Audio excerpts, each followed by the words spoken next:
Bonjour et bienvenue à tous dans ce tutoriel. Aujourd'hui je vais vous apprendre à régler vos suspensions. Vous allez voir, ce n'est pas aussi infaisable que ce que l'on prétend, mais le seul moment où ça va devenir un tout petit peu compliqué, ça va être au niveau de votre ressenti personnel. Dans ce tuto je ne vais pas vous dévoiler le réglage parfait, mais je vais vous donner les clés qui vont vous permettre d'y accéder. N'oubliez pas qu'un réglage dépend de votre poids, certes, mais il dépend aussi beaucoup de votre ressenti sur le vélo. Ceci étant dit, nous pouvons commencer. Pour bien régler vos suspensions, il faut d'abord comprendre comment celle-ci fonctionne. Et pour comprendre cela, je vous renvoie vers un article de Pro Bike Short Support qui explique ça à merveille. Et je pars du principe que dans cette vidéo, vous savez tout ça. Que ce soit une fourche tout suspendue ou un amortisseur, on retrouve en général les mêmes possibilités de réglage. Leur nombre dépend du niveau de gamme et à la pratique dans laquelle est destiné le VTT. Donc on va voir les trois principaux réglages qui sont disponibles sur la plupart des productions. Tout d'abord on a le sag, ou la pré-contrainte en français. Ça vient de to sag en anglais qui veut dire s'affaisser. Ça correspond à l'enfoncement de la fourche ou de l'amortisseur sous le poids du pilote. Ensuite nous avons la compression.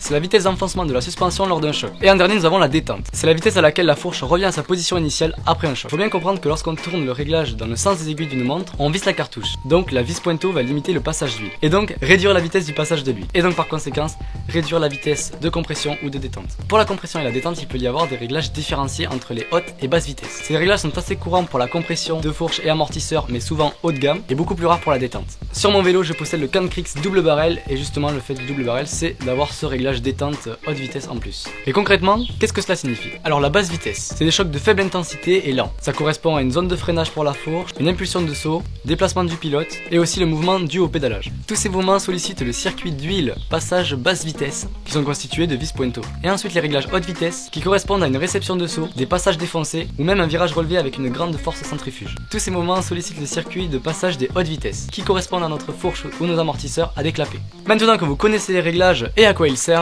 on va voir comment régler tout ça. Pour régler ces suspensions, il faut respecter un ordre précis. On commencera par le sag, ensuite la détente et pour finir la compression. Cet ordre est très important, car si vous réglez votre hydraulique avant votre sag, votre nouvelle valeur de sag modifiera alors le rendu des hydrauliques. C'est parti, on va régler ce fameux sag.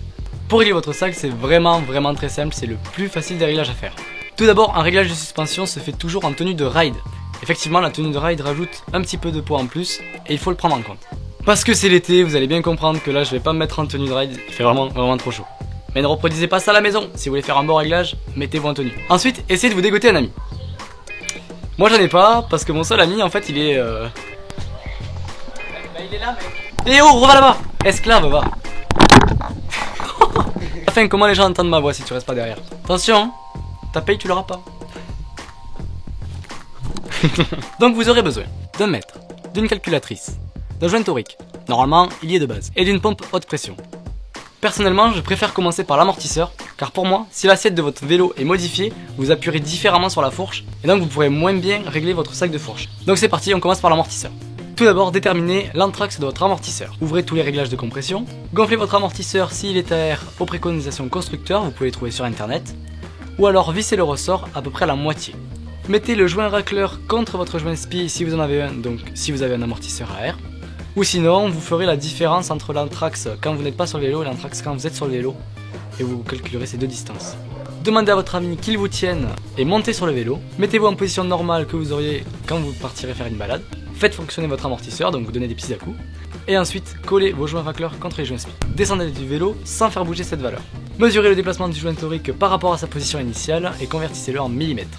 Ensuite, faites une règle de 3 pour avoir le pourcentage de votre sag. Donc je sors mes petites notes. Donc, sag d'un amorto à air est égal valeur d'enfoncement x 100 divisé par le débattement de votre amortisseur. Et pour le sag d'un amortisseur à ressort, il faut la valeur d'anthrax entre les œillets x 100 divisé par l'anthrax de l'amortisseur. Et ensuite, il vous restera plus qu'à ajuster votre sag. Il vous suffira de gonfler ou dégonfler ou visser et dévisser pour obtenir un pourcentage de sag correct. Ensuite, vous revérifiez votre sag. Et quand vous avez des valeurs à peu près correctes, c'est bon, vous avez fini. Donc pour la pratique de la descente, vous pouvez avoir un sag jusqu'à 30%. Et ensuite, pour les VTT type cross-country, votre valeur de sag sera comprise entre 10 et 20%. Donc pour faire pareil à votre fourche, c'est pas compliqué, c'est même plus facile. Il vous suffit de faire exactement la même manipulation. C'est-à-dire, vous mettez votre joint racleur sur votre joint spi, vous vous aidez d'un pote, vous montez sur votre vélo. Les épaules doivent être par-dessus le guidon, vraiment par-dessus le guidon. Vous faites fonctionner votre suspension et au bout d'un moment vous vous stabilisez et ensuite vous descendez de votre vélo sans faire bouger cette valeur, en gros sans faire bouger le joint. Vous mesurez vos distances, vous mesurez le débattement de votre fourche et ensuite le débattement qu'il y a entre le joint et le chevesse-plie. Et en faisant une règle de 3, vous aurez un pourcentage. Et pareil, pour la fourche, c'est entre 20 et 30% pour un DH et 10 et 20% pour un cross-country. On enchaîne avec le réglage de la détente, c'est bien, vous suivez. Donc ici, sur un modèle haut de gamme, vous allez avoir, comme j'ai dit tout à l'heure, un réglage de basse vitesse et haute vitesse. Cela permet d'avoir un réglage de détente un peu plus élevé. Oui, car la détente sur un amortisseur, c'est tout ce qui va permettre de ressortir d'un virage fort quand vous allez mettre de l'appui, c'est ce qui va vous renvoyer. Sauf que sur des sauts, justement, ça peut vous renvoyer en avant. Et avec un réglage haute vitesse, ça va empêcher ça. Si vous préférez, le réglage est le même pour la basse vitesse, vous allez le régler normalement, mais vous pourrez mettre un peu plus rapide. Parce que la haute vitesse, justement, va freiner la fin de course pour éviter justement que dans un saut, bam, ça vous renvoie. C'est-à-dire que dans des virages, vous aurez plus de rebonds, donc ça va vous faire ressortir plus fort. Mais sur un saut, la haute vitesse va éviter que vous passiez par devant. Mais comme je l'ai dit, c'est un réglage plus gadget, c'est un réglage haut de gamme qui même sur certains modèles haut de gamme de chez Fox n'y est même pas. Donc considérons que je ne l'ai pas. Donc à nouveau, pour commencer, essayez de trouver les réglages préconisés par le constructeur. Vous pouvez les trouver sur internet en marquant la référence de votre amortisseur ou de votre fourche. Donc vous ferez attention parce que la Fox 40, sur leur site ça bug. Moi quand j'y suis allé il y a quelques mois, ça buguait. J'ai pas pu trouver les réglages, j'ai dû faire un petit peu au feeling. Donc quand vous les trouvez pas, moi ce que je vous conseille c'est de mettre les réglages au milieu. Vous comptez le nombre de tours, de clics. Par exemple vous en avez 24, ben vous mettez à 12. Ce réglage, une fois bien réglé, il permet de contrôler le grip et le mouvement du vélo. Donc c'est carrément le plus important. Moi je trouve que oui. Chacun ses avis. Donc comment on procède? Et bien tout simplement, pour l'amortisseur, vous vous appuyez sur la selle et le but c'est que l'amortisseur remonte assez vite sans donner une impression de claquer dans les mains. Pareil pour la fourche, vous montez sur votre vélo, vous appuyez la roue avant sur un mur et vous donnez des à-coups.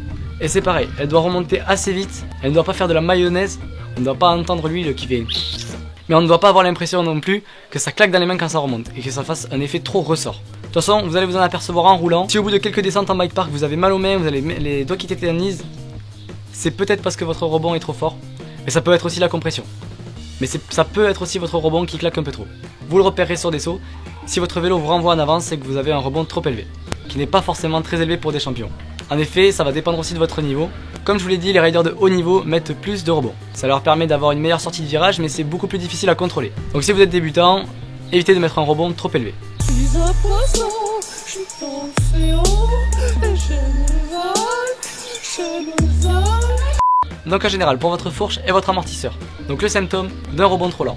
Quand vous allez arriver dans un pierrier ou un escalier, vos suspensions vont s'enfoncer sans avoir le temps de revenir à leur position initiale, ce qui va faire qu'au bout d'un moment, elles talonneront. Et les symptômes d'un rebond trop rapide, c'est que votre vélo ne tiendra pas du tout le sol, aura moins de grip et donnera une impression vraiment de ressort. Si vous arrivez trop fort dans un virage, il vous le fera comprendre et vous éjectera. Et pareil, comme je l'ai dit, sur un saut, il vous renverra en avant. On passe maintenant au dernier réglage, le réglage de la compression. Celui-ci est impossible à régler à la maison, car il faut rouler pour s'apercevoir des changements qu'on effectue.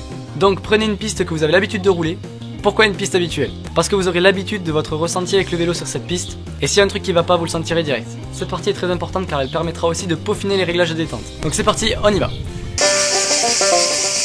Et donc voilà, on se retrouve en haut de la piste, une piste que j'ai l'habitude de rouler bien évidemment. Donc les réglages de compression sont le plus souvent bleus, et même la plupart du temps, tout le temps ils sont bleus. Donc si vous n'avez qu'un seul réglage, c'est que c'est la basse vitesse, et c'est aussi le seul réglage qu'on a le droit de modifier en roulant en fonction du terrain. Si vous allez dans un bike park et qu'il pleut, et bien ça sera différent que si vous allez dans un bike park caillouteux et bien sec. Donc là vous aurez le droit de modifier en roulant ce réglage, mais les autres on n'y touche pas une fois tout fini. Donc on va commencer par la basse vitesse. Donc comme pour la détente, essayez de trouver les préconisations constructeurs sur internet, vous faites des réglages sur votre vélo et vous partez faire votre première descente. Bouf! Donc le symptôme d'une compression basse vitesse trop rapide, c'est qu'on rentre beaucoup trop dans la suspension pour rien du tout. Une petite marche et vous faites déjà la moitié de la fourche ou de l'amortisseur. Et l'assiette du vélo est modifiée, donc il y a une sensation d'inconfort sur le vélo. Et le symptôme d'une compression basse vitesse pas assez rapide, pour la fourche ça se résumera par un mal aux mains très rapide. Tous les petits cailloux, les petits chocs, vous allez énormément les ressentir.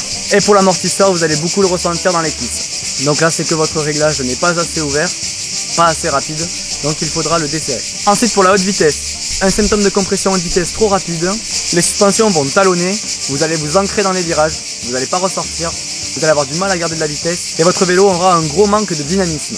Et les symptômes d'une compression haute vitesse trop lente, vous ne prendrez pas tout le débattement disponible de la fourche, vous aurez moins de grip et vous aurez une grosse sensation d'inconfort. Vous pourrez remarquer ça très facilement si à la fin d'une sortie, avec votre joint, il vous reste plus de 15% de votre débattement. Donc c'est bon, moi j'ai repéré ceux qui n'allaient pas sur mon vélo, j'ai fini de régler tout ça, je vais repartir faire un tour pour vérifier.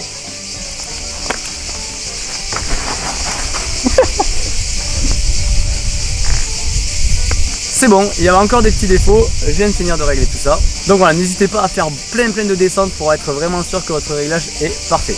Le réglage de vos suspensions est une étape cruciale dans le réglage de votre VTT. C'est même la plus importante et c'est aussi la plus difficile. Il faut donc être méthodique et y passer du temps, mais c'est pas infaisable non plus. Une fois un premier réglage basé sur les préconisations constructeurs et un petit peu modifié avec votre ressenti, il faut absolument, pendant ces périodes de test sur votre piste habituelle, changer un seul réglage à la fois. Bien évidemment, ça servira à bien vous apercevoir de qu'est-ce que vous modifiez et qu'est-ce que ça apporte sur votre vélo. C'est vraiment le ressenti terrain qui va vraiment vous permettre de régler votre vélo. Vous pouvez pas le régler chez vous ou devant votre maison sur le goudron, c'est pas possible. Il faut absolument y passer une après-midi entière à vraiment se consacrer qu'au réglage. Il est vraiment super important, comme je l'ai dit au début de la vidéo, de comprendre comment marche votre suspension et votre amortisseur avant de bidouiller tout ça. Il faut aussi bien régler sa fourche et son amortisseur pour pas qu'il n'ait d'effet parasite. Si vous réglez bien votre fourche et mal votre amortisseur, c'est comme si vous avez rien fait. J'espère que cette vidéo vous a plu. Elle a été assez galère à tourner, mais c'était une très bonne expérience. Notre champion régional et préparateur de fourche chez X1 Racing, Julien Piccolo, approuve cette vidéo. Salut, c'est Julien Piccolo de X1 Racing. J'approuve la vidéo de All Bike Addict. Merci Julien. Toutes les sources sont en description. Je pense surtout à l'article de Pro Bike Shop Support. Je les remercie infiniment. Ils m'ont beaucoup aidé dans mes recherches et la plupart des choses que je dis dans cette vidéo, elles viennent de cet article. N'oubliez pas de lâcher un petit pouce bleu, de partager la vidéo si elle vous a plu et de vous abonner. Merci à ceux qui prendront le temps de faire ça. Et il me reste plus qu'à vous dire bye et à la prochaine. Ouais mec.